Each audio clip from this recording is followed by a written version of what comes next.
Tapi kan tantangannya ketika kita berdakwah nih ya di eranya milenial sekarang itu adalah kita menghadapi eranya di mana orang-orang itu melogikakan segala sesuatunya.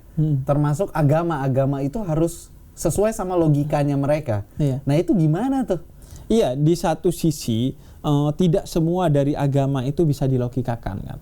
Ada kalau dalam bahasa Islamnya itu ada yang ta'abudi.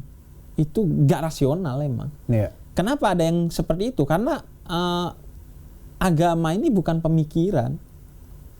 Sehingga ada aspek-aspek yang memang sengaja dibuat tidak rasional agar Allah tahu, nih orang taat. Karena kalau semuanya rasional, dia bukan taat sama Allah, taat sama akalnya. Tapi kalau sesuatu yang gak rasional, tapi dia tetap taat, maka itu berarti ketaatan dia pada Allah gitu, yang nyuruh. Karena Allah yang nyuruh, ya udahlah, walaupun gak rasional, saya mau gitu. Nah berarti Anda benar-benar beriman kepada Allah. Tapi itu sedikit sekali dari ajaran Islam yang seperti itu. Mayoritas dari ajaran Islam itu bersifat ta'akuli. Ta'akuli itu artinya rasional. Logik ya? Logik gitu. Al-Quran itu menantang umat Islam untuk memakai akalnya dan berpikir itu 50 kali kurang lebih. Afala ta'qilun, afala tatafakkarun. Kenapa lu gak berpikir, kata Quran?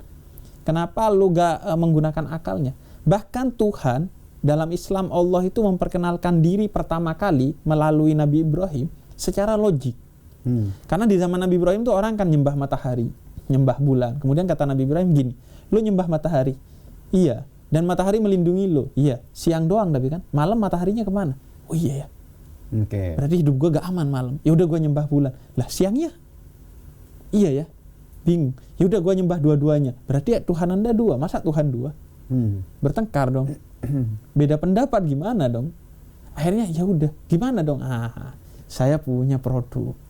Kata Nabi baru masuk di situ. Nah, ini namanya Allah. Allah itu esa, menempati semua ruang, siang malam ada, dimanapun ada, dan akhirnya orang itu menerima logik.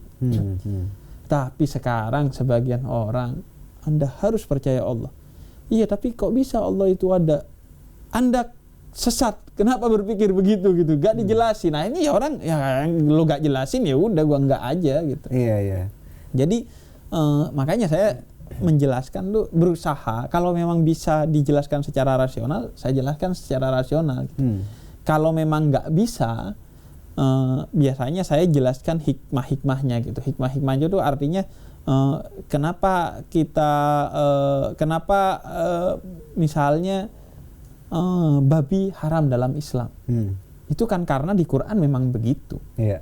Memang ada dalilnya bahwa babi itu haram di dalam Islam. Tapi saya jelasinnya biar orang asik gitu, saya bilang gini nih.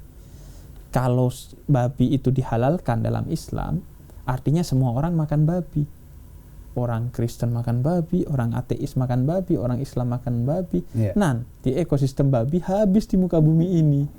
Jadi berbagi. Benar. Yang Islam makan kambing dan sapi, yang Kristen dan lainnya makan babi gitu.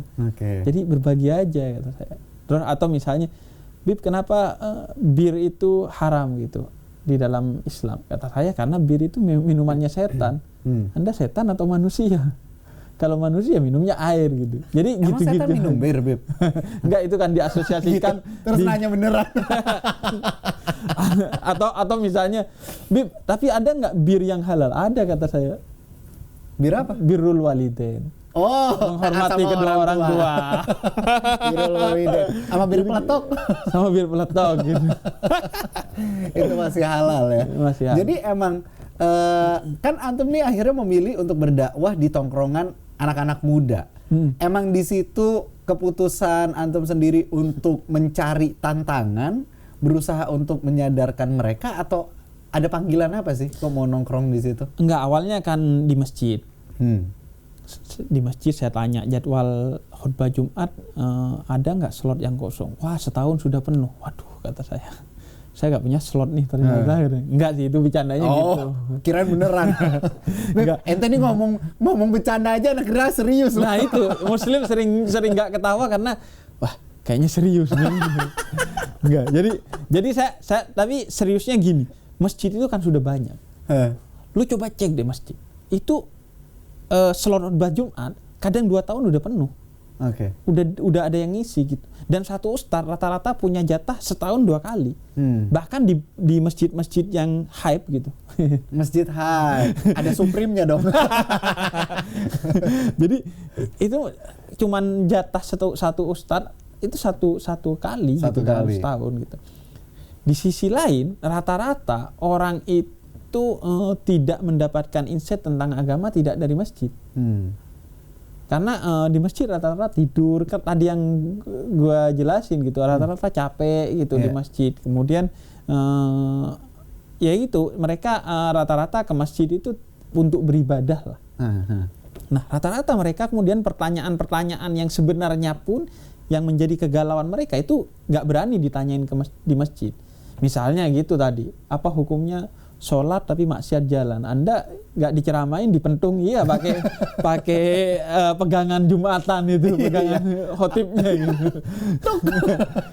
Jadi akhirnya kata saya anak muda nih kayak nggak ada di masjid gitu. Mereka adanya di tongkrongan-tongkrongan, di kafe-kafe.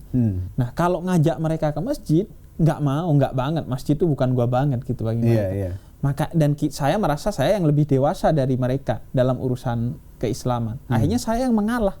Dia tertidur di Masjidil Haram, dia bermimpi bahwa orang ini berangkat haji tahun itu dan menjadi satu-satunya haji mabrur tahun itu dan yang menjadikan semua jamaah haji mabrur di tahun itu. Salafah, Ithnan, Wahid. Wassalamualaikum warahmatullahi wabarakatuh.